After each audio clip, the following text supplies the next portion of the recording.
नमस्कार मंडळी, शुभांगी रेसिपीज आणि बरंच काही चॅनलमध्ये आज आपण इथे अतिशय सिंपल पण अगदी स्पेशल असा बेत केला होता, जो अगदी झटपट बनतो। किंवा तुमच्याकडे कोणी पाहुणे जरी येणार असेल ना, तरी तुम्ही हा स्पेशल बेत नक्की बनवू शकता। आज मी सगळ्या गोष्टी मुलांच्या आवडीच्या अशा बनवलेल्या आहेत, त्याच्यामुळे मुलं अगदी खुश होती। आणि रोजची पोळी भाजी खाऊन आपल्याला पण कंटाळा आला असेल तर हा स्पेशल मेनू तुम्ही नक्की ट्राय करू शकता। त्यासाठी व्हिडिओ स्किप न करता शेवटपर्यंत पूर्ण बघा। इथे सगळ्यात अगोदर मी राजमा घेतलेला आहे। हा भिजवलेला राजमा आहे, ओव्हरनाईट मी हा भिजवून ठेवला होता। राजमाची उसळ जेव्हा आपण करतो ना, तेव्हा राजमा मस्त अगदी चांगला टम्म फुगेपर्यंत भिजलेला असणं आवश्यक आहे, नाहीतर तो लवकर शिजत नाही।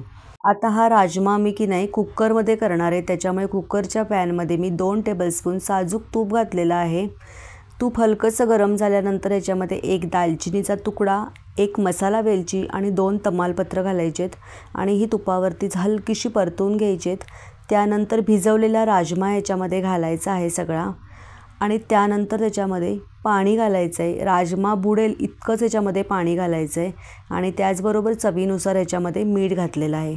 सगळं व्यवस्थित मिक्स करून घ्यायचं। कुकरचं झाकण लावून कुकरच्या इथे 6 ते 7 शिट्ट्या करून घ्यायच्या आहेत। राजमा शिजायला खूप वेळ लागतो, म्हणून शिट्ट्या जरा जास्त कराव्या लागतात। त्याचबरोबर एका बाउलमध्ये मी 1 वाटी लॉंग बासमती राईस घेतलेला आहे। स्वच्छ 2 ते 3 वेळा धुवून साईडला ठेवायचा आहे। आता आपल्या इथे कुकरच्या पण शिट्ट्या व्हायला सुरुवात झालेली आहे। इथे गॅसवरती मी एक पॅन गरम करून घेतला आहे, त्याच्यामध्ये पुन्हा मी 2 चमचे साजूक तूप घातलेलं आहे।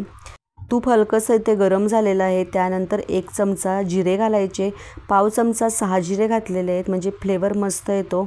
चक्रफूल अर्ध घातलेलं आहे, 1 छोटा दालचिनीचा तुकडा आणि 2 तमालपत्र घालायचेत। एवढे खडे मसाले घालायचेत आणि तुपामध्ये परतून घ्यायचेत। इथे जिरे तुम्ही बघू शकता मस्त असे फुललेले आहेत। त्यानंतर ह्याच्यामध्ये आपण जो धुवून ठेवलेला तांदूळ आहे ना, तो घालायचा आणि चांगला ह्याच्यामध्ये परतून घ्यायचा आहे तुपावरती। आपण इथे जिरा राईस करतोय। जिरा राईस करताना एवढे मी खडे मसाले वापरलेले, त्याचा फ्लेवरच या राईसला इतका सुंदर येतो की नाही। आता हे सगळं मिक्स करून झालेलं आहे आणि याच्यामध्ये पाणी घालायचं आहे। 1 वाटी तांदूळ आहे, त्यासाठी मी 2.5 वाटी इथे पाणी घातलेलं आहे। तुम्हाला अगदी मोकळा सडसडीत जर पाहिजे असेल तर तुम्ही 1 वाटीला 2 वाटी म्हणजे दुप्पटच पाणी घालू शकता, पण मी 1 अर्धा वाटी जास्त घातलं आहे, कारण जरासं मला मऊसूत असा भात हवा होता। त्यानंतर चवीनुसार याच्यामध्ये मीठ घालायचं आहे।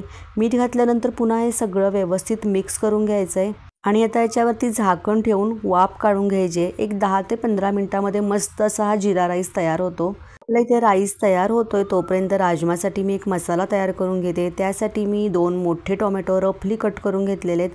त्यामध्येच एक 10 ते 12 लसणाच्या पाकळ्या घातल्यात, आलं घातलेलं आहे आणि 1 मोठा कांदा की नाही तो पण रफली असा कट करून घातला आहे। 2 हिरव्या मिरच्या घातलेल्या आहेत आणि हे सगळं मिक्सरमधनं ग्राइंड करून घेतलेलं आहे। आता हे साईडला ठेवूया आणि राईस किती शिजलेला आहे ते चेक करूया। त्यासाठी झाकण काढून बघितलं, मी स्लो गॅसवरती एक 10 मिनिटात हा शिजवून घेतलेला आहे। ह्यातलं वरचं सगळं पाणी आटलेलं आहे, पण अजून जरा मला हा ओलसर वाटतो, त्याच्यामुळे अजून एक 5 मिनिटं मी हे स्लो गॅसवरती शिजवून घेणार आहे। पुन्हा झाकण ठेवलेलं आहे आणि एक 5 मिनिटं हा शिजवून घेतलेला आहे। एक 5 मिनिटं झालेली आहेत अजून। आता यातलं पूर्णपणे पाणी सगळं आटलेलं आहे आणि अगदी मोकळा सळसळीत पण अगदी मऊसूत असा हा आपला जिरा राईस इथे तयार झाला आहे। बारीक चिरलेली भरपूर कोथिंबीर घालायची, म्हणजे याची टेस्ट अजून वाढते। मस्त जिरा राईस तयार झाला आहे, साईडला ठेवूया। कुकर पण आपला इथे थंड झालेला आहे, झाकण काढून आपण चेक करूया। मी कुकरच्या इथे 6 ते 7 शिट्ट्या केल्या होत्या, म्हणजे राजमा अगदी मऊसूत असा शिजतो। हे बघा मस्त मऊसूत असा शिजलेला आहे। आता आपण झटपट राजमा तयार करायला सुरुवात करूया। कढई गॅसवर गरम करून घेतली आणि 2 टेबलस्पून ह्याच्यामध्ये मी साजूक तूप घातलेलं आहे। तुपाच्या ऐवजी तुम्ही बटरचा सुद्धा इथे वापर करू शकता। 1 मोठा चमचा जिरे घालायचे, 4 ते 5 मी इथे काळी मिरी घातले, 2 ते 3 हिरव्या मिरच्या स्लाइस करून घातलेल्या आहेत, बारीक चिरलेला लसूण घातलेला आहे भरपूर असा आणि 2 कांदे मी इथे चिरून घातलेले आहेत आणि हे सगळं मिक्स करायचं आहे या फोडणीमध्ये आणि चांगलं परतून घ्यायचं आहे आपल्याला इथे। कांदा अगदी तांबूससर करायचा नाही आहे, हलकासा कच्चा असेल तरीसुद्धा चालू शकतो। यामध्ये 1 पाव चमचा होईल एवढा हिंग घातलेला आहे। हिंग जरूर याच्यामध्ये घाला, कारण राजमा पचायला पण तेवढाच आणि शिजायला पण तेवढाच अवघड असतो, त्याच्यामुळे डायजेशन हिंगामुळे खूप छान होतं। त्याचबरोबर इथे मी आपण जी मिक्सरमधून प्युरी करून घेतली टोमॅटोची ती सगळी याच्यामध्ये घालायची आणि मिक्स करून घ्यायची। 1 मिनिट आता हे हलवून घेतलेलं आहे व्यवस्थितपणे। त्यानंतर याच्यामध्ये पाव चमचा मी हळद घातलेली आहे आणि 1 मोठा चमचा मी इथे लाल तिखट घातले। तिखट तुमच्या अंदाजानुसार तुम्ही कमी जास्त इथे करू शकता, कारण आपण याच्यामध्ये हिरव्या मिरच्या सुद्धा घातलेल्या आहेत, त्याच्यामुळे तिखट चवीनुसार घाला।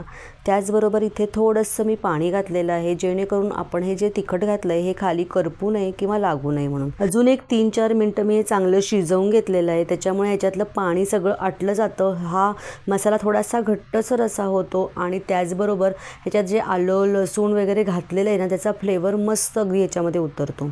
एक 3-4 मिनिटात हे चांगलं शिजवून घेतलं आणि त्यानंतर ह्याच्यामध्ये शिजवलेला जो राजमा आहे कुकरमधला तो सगळा ह्याच्यामध्ये पाण्यासकट घालायचा आहे आणि सगळं व्यवस्थित इथे आता मिक्स करून घेतलेलं आहे। त्यानंतर आता ह्याच्यावरती झाकण ठेवायचं आणि 1-2 मिनिटच फक्त हे शिजवून घ्यायचं, म्हणजे ह्या मसाल्याचा जो फ्लेवर आहे, लसणाचा जो फ्लेवर आहे ना, तो सगळा ह्या राजम्याला छान लागतो। 1-2 मिनिटं मी हे चांगलं शिजवून घेतलेलं आहे। परत ह्याच्यामध्ये चवीनुसार मीठ घालायचं आहे। मीठ थोडं घालायचं आहे, कारण आपण राजमा शिजवताना मीठ घातलेलं आहे। त्यानंतर अर्धा चमचा ह्याच्यामध्ये धणा जिरा पावडर घातलेली आहे आणि अर्धा चमचा गरम मसाला घालायचा आणि थोडीशी याच्यामध्ये बारीक चिरलेली कोथिंबीर घालून सगळं पुन्हा मिक्स करून घ्यायचं आहे। आता तुम्ही बघू शकता आता मस्त असं हे सगळं मिक्स करून घेतलेलं आहे आणि पुन्हा आता ह्याच्यावरती झाकण ठेवून 1-5 मिनिटं आता शिजवू द्यायचं आहे, म्हणजे मसाल्याचा फ्लेवर याच्यात उतरतो। हे शिजेपर्यंत याला मस्त अशी चरचरीत फोडणी द्यायची आहे। त्यासाठी मी इथं पळी गरम करून घेतली, त्याच्यामध्ये 1 क्यूब बटर घातलेलं आहे। तुम्ही इथं साजूक तूपसुद्धा वापरू शकता। अर्धा चमचा जिरे घातलेले आहेत, 2 मिरच्या मी स्लाईस करून घातलेल्या आहेत, 2 गोटूरवाल्या छोट्या मिरच्या घातलेल्या आहेत लालवाल्या आणि चांगलं हे परतून घेतलं। त्यानंतर ह्याच्यामध्ये 1 मोठा चमचा मी कसुरी मेथी घातलेली आहे। कसुरी मेथी की नाही अशी फोडणीमध्ये घातली आणि अशी चरचरून घेतली ना की त्याचा फ्लेवर खूप छान येतो। आता राजमा पण इथे शिजलेला आहे चांगला, वरचं झाकण काढून घेतलेलं आहे आणि तुम्ही बघू शकता आता मस्त अगदी आटून आलेला आहे आणि त्याचबरोबर दाटसर असं झालेलं आहे। यामध्ये ही आपण केलेली चरचरीत फोडणी घालायची आहे आणि सगळी ह्या राजमामध्ये छान मिक्स करून घ्यायची। मस्त अगदी फ्लेवर होतो। तुम्ही या प्रकारे एकदा राजमा करून बघा, 1 नंबर होतो, चवीला खूप छान लागतो। वरतून भरपूर अशी बारीक चिरलेली कोथिंबीर घालायची आहे। मस्त अगदी आपला हॉटेल स्टाईल राजमा इथे तयार झालेला आहे। तुम्ही बघू शकता मस्त अगदी दिसतोय आणि चवीला पण तितकाच छान लागतो। करून बघा या प्रकारे एकदा। त्याचबरोबर इथे मी रोटीसुद्धा करून घेतलेली आहे, थोडीशी अशी स्पेशल रोटी केलेली आहे। आपलं नॉर्मल जे गव्हाचं पीठ आपण पोळीसाठी भिजवतो ना, तेच पीठ इथे मी भिजवलेलं होतं आणि नेहमीसारखी घडीची पोळी करताना कसं आपण गोळा करतो, त्याला तेल लावतो, थोडंसं पीठ लावून त्रिकोणी घडी करतो आणि त्या प्रकारेच मी इथे लाटून घेतलेलं आहे पहिल्यांदा आणि त्यानंतर ह्याच्यामध्ये एक मस्त असं मी सगळ्या मुलांना पण असं छान आवडतं की नाही असं काहीतरी वेगळं असलं की, म्हणून मी वरतून मस्त अशी कोथिंबीर घातलेली आहे आणि इथे काळे तीळ असतात ना, त्याला आपण कलोंजी म्हणतो बघा, ते ह्याच्यावरती घालायचे आहेत आणि त्याच्यावरनं लाटून घ्यायचं, म्हणजे की नाही दिसायला पण खूप छान दिसतं आणि नानसारखा असा याला एक लूक येतो। असा मी केलेला आहे। तुम्ही बघू शकता इथे मस्त अशी पहिले पोळी लाटून घेतली, वरतून कोथिंबीर आणि काळे तीळ याच्यामध्ये भुरभुरलेत छानपैकी आणि वरतून पुन्हा लाटणं फिरवून घ्यायचं, म्हणजे ते त्याला चिकटून राहतात छानपैकी पोळीला आणि आता ही भाजून घ्यायची। इथे मी तवासुद्धा गरम करून घेतलेला आहे आणि तव्यावरती इथे साजूक तूप घातलेलं आहे खाली। तुपावरती किंवा बटरवरतीच भाजायची, म्हणजे चव खूप छान येते याला। त्यानंतर दोन्ही साईडला अलटपलट करत आपल्याला हे भाजून घ्यायचं आहे। वरतून पुन्हा साजूक तूप घातलेलं आहे मी आणि थोडंसं हलकंसं दाबून घेतलेलं आहे आणि पलटून घेतलेली आहे। तुम्ही बघू शकता मस्त आपला असा हा सिम्पलसा पण झटपट तयार होणारा नान तयार झालेला आहे। दिसायला तर खूप छान दिसतो, पण चवीला पण तितकाच सुंदर लागतो। आता दोन्ही बाजूला मस्त खरपूस असा सोनेरी होईपर्यंत भाजून घ्यायचं। वरतून पुन्हा इथे साजूक तूप घातलेलं आहे। मस्त आपला गव्हाचा नान तयार झालेला आहे। अजून एक तुम्हाला करून दाखवते।